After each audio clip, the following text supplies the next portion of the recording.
नमस्कार, India report में आप सभी का स्वागत है। बिहार में इस बार किसकी सरकार बनेगी, ये सवाल बहुत आसान भी है तो बहुत कठिन भी है। लेकिन इसका सही सही जवाब यदि किसी के पास है तो वो है वहां की जनता के पास। जनता क्या सोच रही है, उसकी इस बार की पसंद नापसंद क्या है, सियासी मिजाज क्या है, इन सारे सवालों का जवाब वहां की जनता के पास ही है। लेकिन वर्तमान हालात जो वहां के हैं, जो राजनीतिक हालात हैं, उसे देखते हुए कुछ हद तक तो आकलन किया ही जा सकता है कि इस बार क्या हो सकता है। लेकिन आ, इंडिया रिपोर्ट की तरफ से इस बात को जानने की कोशिश हुई कि एनडीए की सरकार बनने में सबसे पहला कदम क्या हो सकता है, किस पर वो सबसे ज्यादा वर्कआउट करे, सबसे ज्यादा काम करने की जरूरत है। तो बात निकल कर के आई कि सीट शेयरिंग पर यदि किसी लालच के, किसी सियासी खींचतान की अगर कोई बात बन जाती है तो मानकर चले कि यही सबसे पहला कदम होगा जीत की तरफ का। तो सीट शेयरिंग को लेकर हम लोगों ने कई लोगों से बातचीत की, कई जानकार लोगों से समझने की कोशिश की जो बिहार के राजनीतिक परिदृश्य को पूरी तरह से समझते हैं, और उनसे जानने की कोशिश की कि इस बार सीट शेयरिंग का मंत्र कैसे हो सकता है जीत का मंत्र। तो उन्होंने सीधे तौर पर कहा कि किसी को बड़ा दिल दिखाना होगा, किसी को समझदार बनना होगा, तो किसी पार्टी को बहुत ज्यादा प्रेशर बनाने की जरूरत नहीं है, और बहुत ही मिलजुल कर यदि एक साथ बहुत मजबूती के साथ अगर एनडीए के सहयोगी दलों में आपसी एकजुटता दिखती है तो इस बार एनडीए की सरकार बनने से कोई रोक भी नहीं सकता है।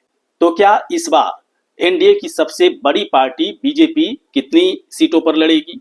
जनता दल यूनाइटेड क्या पिछले विधानसभा की तरह इस बार भी ज्यादा सीटों पर लड़ेगी? और बाकी पार्टी जैसे कि एलजेपी, हम और आरएलएम को कितनी सीटों से नवाजा जाएगा? ये तमाम ऐसे सवाल हैं जो लोगों के जहन में इस वक्त चल रहा है, और ये सवाल बहुत ही लाजमी इसलिए है क्योंकि सीट शेयरिंग के फॉर्मूले के आधार पर ही तय होगा कि 243 सीटों में किसे कितनी ताकत दी जा रही है, किसे कितने प्रत्याशी दिए जा रहे हैं, और कौन सी ऐसी पार्टी है जो इस बार के चुनाव में सबसे बड़ी ताकत के तौर पर फिर से उभरेगी। ये तमाम जानकारी हम आप तक पहुंचाएंगे। इंडिया रिपोर्ट की तरफ से जो नतीजे आए हैं वो वाकई में जानने और समझने की जरूरत है। और सबसे पहले यदि हम बात बीजेपी की करें तो बीजेपी के 2020 विधानसभा चुनाव की बात करें तो 110 प्रत्याशी बीजेपी की तरफ से चुनावी मैदान में उतारे गए थे और 74 सीटों पर जीत मिली थी। जो स्ट्राइक रेट था जीतने का करीब 67% था, है ना, 67%।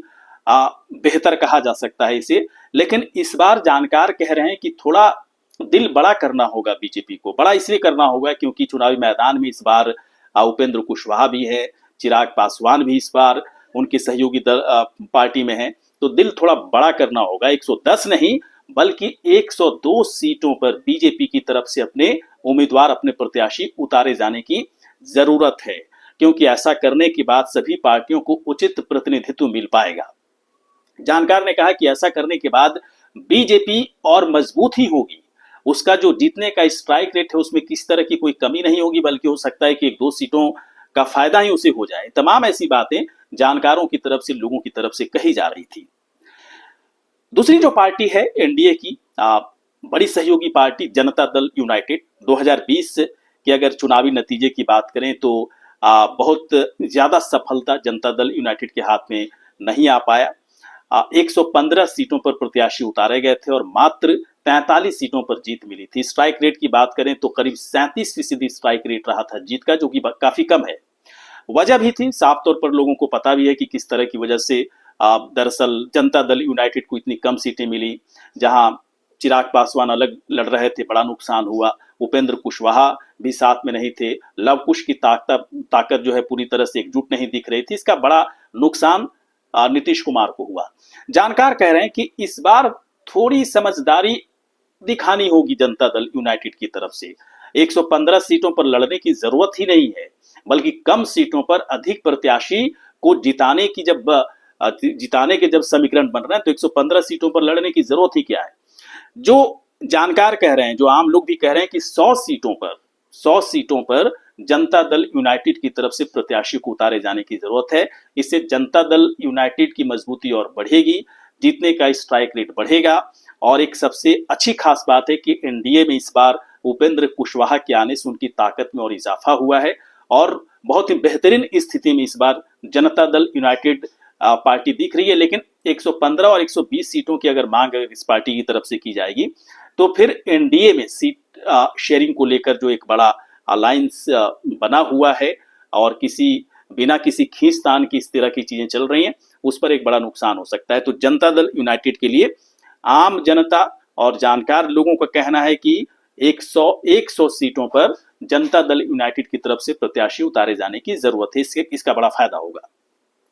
अगली अगर पार्टी की बात करें तो वह है LJP Ram Vilas, LJP RV, यानी कि चिराग पासवान की ये पार्टी।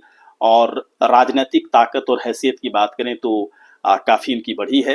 वैसे पिछली विधानसभा में मात्र एक सीट पर इन्हें जीत मिली थी और वजह साफ तौर पर निकल कर आई कि एनडीए से अलग अगर राजनीतिक हैसियत और ताकत या बड़ा आधार बनाने की कोशिश यदि चिराग पासवान करते हैं तो बड़ी हार का सामना भी इन्हें करना पड़ता है। तो इस बार एनडीए में है और 2024 के लोकसभा चुनाव में इन्होंने अपनी ताकत, अपनी राजनीतिक हैसियत भी दिखा दी।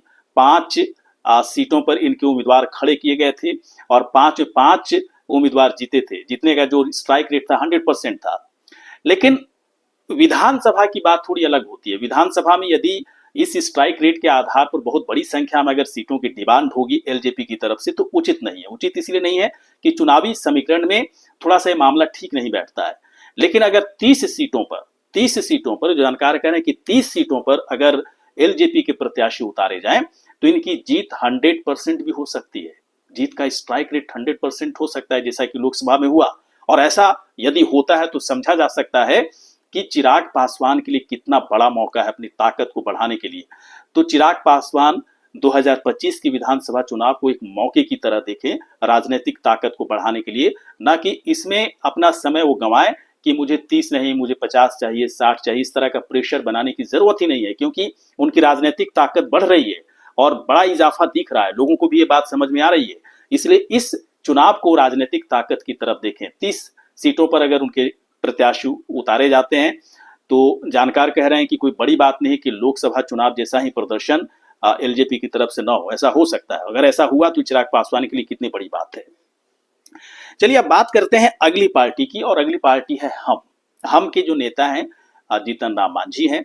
और जीतन राम मांझी समाज के सबसे बड़े नेता हैं और बड़ा वोट बैंक के तौर पर एनडीए के साथ इस समाज का है।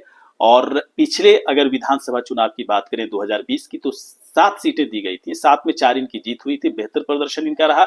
और इस बार भी जानकार कह रहे हैं कि 7 सीटें दी जा सकती है, 6 से 7 सीटें नहीं दी जा सकती। 6 सीटें अगर दी जाए तो ज्यादा बेहतर तरीके से एनडीए के बीच में जो है सीट शेयरिंग का फॉर्मूला तय हो जाएगा। लेकिन अगर 7 सीटें भी दी जाती हैं तो नुकसान तो बिल्कुल नहीं है। नुकसान एनडीए को बिल्कुल नहीं है अगर 7 सीटों पर भी इनके प्रत्याशी को उतारा जाए, क्योंकि एक बड़ा वोट बैंक एनडीए के साथ है।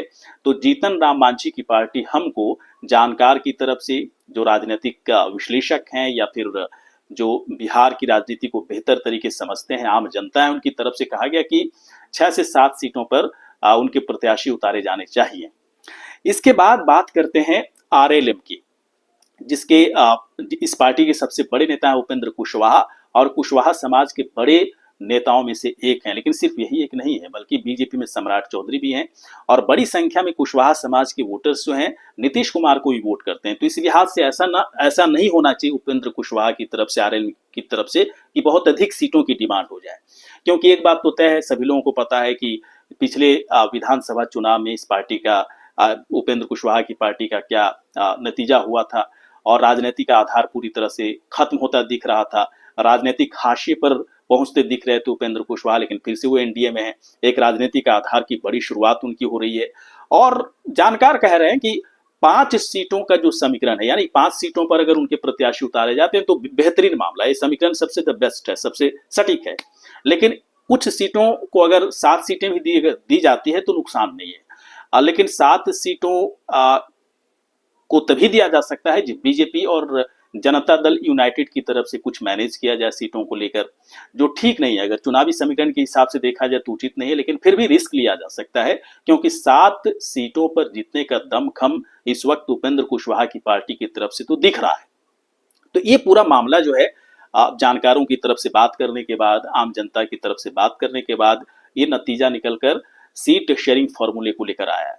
और दावा किया जा रहा है कि इस सीट शेयरिंग फॉर्मूले पर अगर एनडीए 100% अमल एनडीए अलायंस की तरफ से किया जाता है, पार्टियों में किस तरह की कोई खींचतान नहीं होती है, तो मानकर चलें कि इस बार बिहार में एनडीए की सरकार बनने से कोई रोक नहीं सकता है। क्योंकि ऐसा करने के बाद वैसे भी जो हालात इस वक्त बनते दिख रहे हैं, महागठबंधन थोड़ा सा कमजोर दिख रहा है, क्योंकि मुस्लिम वोट बैंक बड़ी संख्या में पलायन कर रहा है। एमआईएम की तरफ से दावा किया जा रहा है, एमआईएम और इंडिया ब्लॉक के बीच में किस तरह का कोई गठबंधन सीट को लेकर अभी तक नहीं हुआ है। और जो दावे किए जा रहे हैं कि 50 से 100 सीटों पर एमआईएम की तरफ से उम्मीदवार खड़े किए जा सकते हैं। और मुस्लिम समुदाय की तरफ से इंडिया रिपोर्ट की तरफ जो सर्वे किया गया था, उसमें भी ये चीज निकलकर सामने आई थी कि भारी संख्या में एमआईएम के साथ मुस्लिम वोटर्स जुड़ते जा रहे हैं, पलायन करते जा रहे हैं। इसका बड़ा नुकसान महागठबंधन को होगा। तो बहुत ही अच्छा मौका है एनडीए के लिए। अगर सीट शेयरिंग फॉर्मूले पर बात बन जाती है तो जीतने से कोई रोक नहीं सकता है। लेकिन यदि सीटों को लेकर आपसी कलह बढ़ती है, आपसी कलह और सियासी लालच अगर बढ़ने लगते हैं, तो जितना भी समीकरण पर हम लोग चर्चा कर रहे थे, जो चुनावी समीकरण है, ध्वस्त भी हो सकता है। इसलिए बहुत ही समझदारी से काम लेना होगा एनडीए को।